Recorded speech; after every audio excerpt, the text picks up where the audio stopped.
Sempat viral nasib 6 pegawai negeri sipil di Minahasa Tenggara, Sulawesi Utara kini mendapatkan sanksi. Sebelumnya, ke-6 PNS ini viral setelah bertindak arogan kepada warga yang menjadi korban tabrakan. Hal ini bermula ketika 6 oknum PNS tersebut terekam kamera ribut dengan warga pengendara motor yang terserempet mobil mereka. Bukannya membantu, para PNS itu justru terlihat menertawakan warga tersebut. Mereka beranggapan jika warga itu jatuh sendiri. Berdasarkan hasil pembinaan, ke-6 pelaku dianggap tidak beretika ketika berhadapan dengan masyarakat. Dilansir Tribun Manado, sanksi tersebut diberikan oleh pemerintah Provinsi Sulawesi Utara. Dalam foto yang beredar, 6 oknum PNS tersebut berdiri sejajar dan diinterogasi oleh Kepala Inspektorat dan Kepala BKD. Mereka pun tampak tertunduk lesu. Pemprov Sulut menilai bahwa para oknum PNS tersebut bersikap arogan dan tak beretika di depan masyarakat. Kepala BKD Sulut Kledondo Kambai mengatakan pemeriksaan Inspektorat merupakan instruksi tegas Gubernur Sulut Oli Dondo Kambai dan Wakil Gubernur Stephen Kandau. Setelah dibina, ke-6-nya diwajibkan menulis surat pernyataan. Secara umum, isi surat pernyataan tersebut, para PNS mengakui kesalahan, tidak akan mengulangi kesalahan, dan akan meminta maaf kepada yang bersangkutan, juga keluarga dalam waktu 1x24 jam. Para PNS tersebut diketahui bertugas di Dinas Perpustakaan dan Kearsipan Daerah Sulawesi Utara.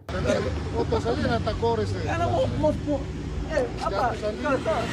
Mau kira apa nggak aja salah. Dicilaka dong lari le. Mana masa mau lari pengana? Lari karena ada dusuh. Terus lah. Kong kitanya nggak pakai helm.